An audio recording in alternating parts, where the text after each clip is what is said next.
俄军放弃强攻红军村，试图南北包夹。朝鲜自制防空导弹首次曝光，不料却是遭俄军误伤。美国下一艘福特级航母命名，美空军预测6代机的交战距离将会达到1000公里。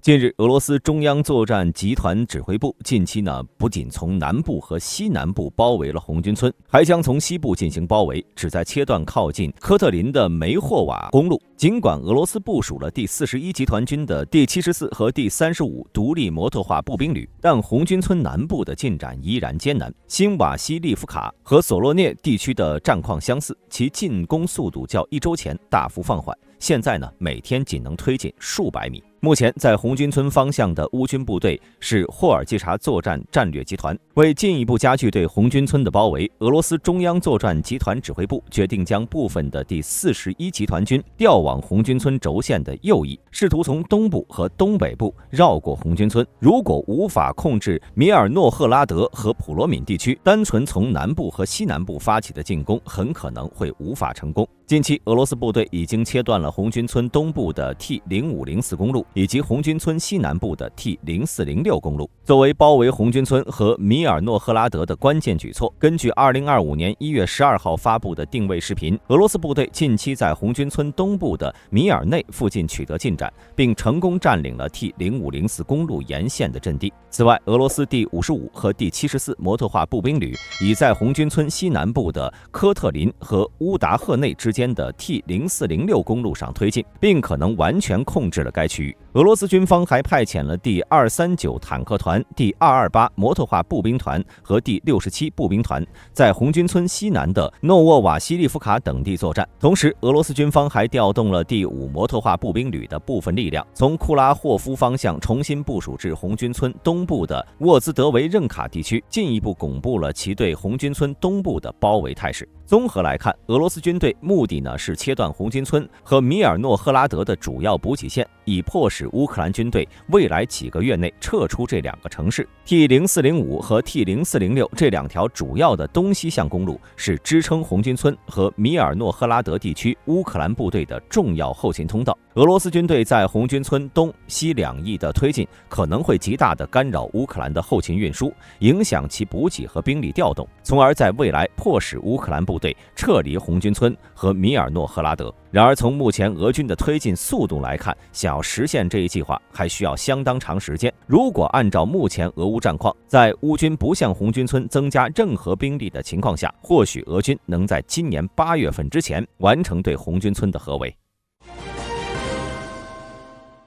近日，一款由朝鲜制造的移动式地对空导弹系统首次出现在乌克兰冲突中。然而，幽默的是，这款系统的存在是因为俄罗斯误把该系统当成了西方的先进防空系统，而对其进行了攻击。相关视频由俄罗斯军事博主发布，并用摧毁西方防空系统作为标题。该视频最初是由俄罗斯频道在电报上发布的。该视频描述了俄罗斯无人机对一套西方提供的防空雷达系统的打击。视频中可以看到在攻击后产生的巨大烟雾。根据视频分析，实际目标是一款朝鲜制造的移动式地对空导弹系统。这款系统曾在2020年10月的平壤大阅兵中首次亮相。朝鲜的这一防空系统被认为与俄罗斯的 SA-15 类似，属于低至中空高度短程的防空系统，广泛部署在俄罗斯军队中，而乌克兰仅少量使用了这一类型系统。与俄罗斯的托尔 M2K 版本相比，朝鲜的系统在外观上有一些相似之处，但在车辆轴数上有所不同。朝鲜系统采用了5轴设置，导弹模块和雷达装置位于半挂车的中央。朝鲜制造的这一防空系统的亮相，标志着朝鲜在冲突中提供给俄罗斯的军事援助是再度升级。值得注意的是，俄罗斯在防空设备上的损失惨重，急需替换设备，或正因如此，朝鲜才会将稀有的防空系统转移到俄罗斯。此外，朝鲜不仅提供了这款防空系统，还为俄罗斯提供了大量火炮弹药和其他武器，包括122毫米和152毫米炮弹、布尔塞4反坦克导弹、KN-23短程弹道导弹等。即将卸任的美国总统拜登在1月13号宣布，美国海军未来2艘杰拉尔德 ·R· 福特级核动力航空母舰将分别以比尔·克林顿和乔治 ·W· 布什的名字命名。拜登在声明中表示，他亲自将这一消息告诉了克林顿和布什2位前总统，并表示他们都曾亲身体验作为总司令的职责，深知我们的使命是支持那些等待亲人归来的家庭。这2艘航母将在未来几年内建造完成。拜登指出，一旦建成，他们将加入全球最强大、最灵活、最专业的海军阵容。同日，拜登的国防部长奥斯汀也发布声明，赞赏这一命名决定，称航空母舰是美国海军力量的核心，他们确保美国能够在任何时候、任何地方投射力量，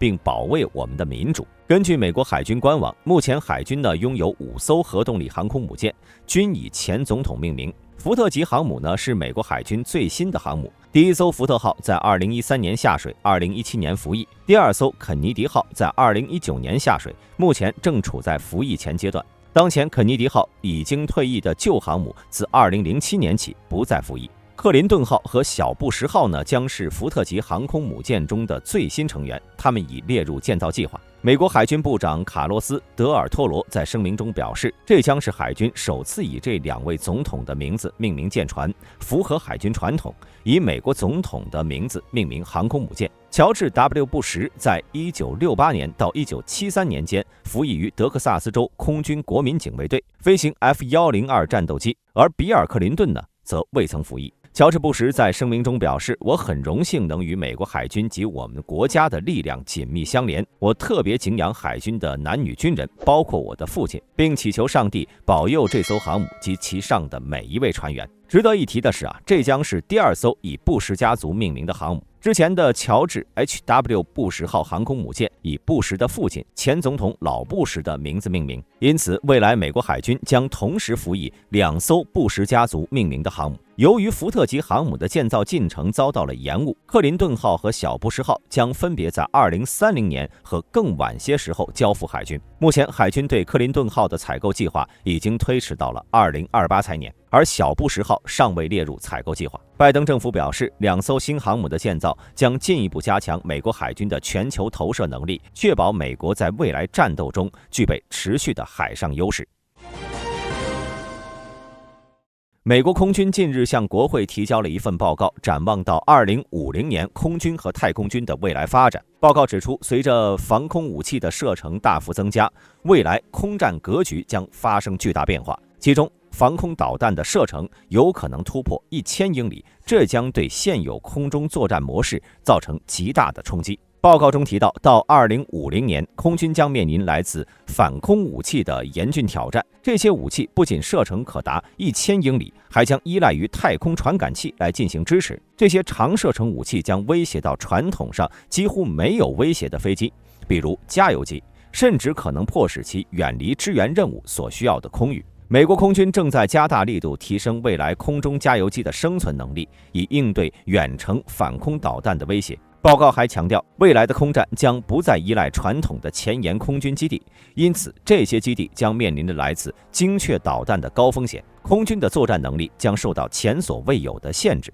尤其是在太平洋地区，前沿基地的脆弱性可能会进一步加剧。随着防空导弹射程的延伸，美国空军的传统作战方式可能难以为继。在未来空战中，空军不能再像过去那样通过建立空中优势来展开高效的远程打击，战争的模式和操作方法也将发生根本性变化。报告还透露，美空军正在致力于研究新的长程空对空导弹，以应对未来更远距离的威胁。这些新型导弹不仅体积更大，还可能采用多级火箭发动机或者吸气发动机等先进设计，目标是突破现有的导弹射程限制，确保美国能够在未来空战中保持竞争力。在此背景下 ，AIM-260 的研发对于美空军来说将变得至关重要。AIM-260 研发是始于2017年，属于高度机密的特殊访问计划。2023年5月2号，美空军部长弗兰克·肯德尔表示，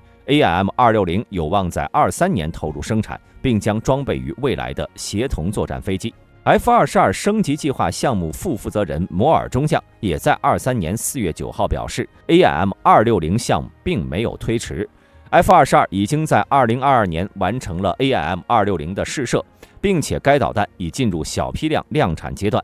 23年夏季 F-22的实弹射击测试计划开始。AIM-260的外形尺寸与 AIM-120相近，以确保和现有发射平台的最大兼容性。尽管260的射程将大幅增加，但并不会采用冲压式发动机，仍采用固体火箭发动机。有分析认为 ，AIM-260可能采用了增强能量的固体推进系统，或者采用了助推、滑行再助推的配置，以弥补与欧洲 MBDA 公司开发的 Meteor 导弹的性能差距。根据航空周刊的报道，260的最大射程预计至少是200公里，而且其测试区域的范围大致是 AIM-120的2倍。AIM-260的初始发射平台是美国空军的 F-22和海军的 FA-18EF 大黄蜂，后续计划与 F-35和 F-15EX 进行集成。23年5月2号，弗兰克·肯德尔确认 AIM-260将装备空军的未来无人协同作战飞机。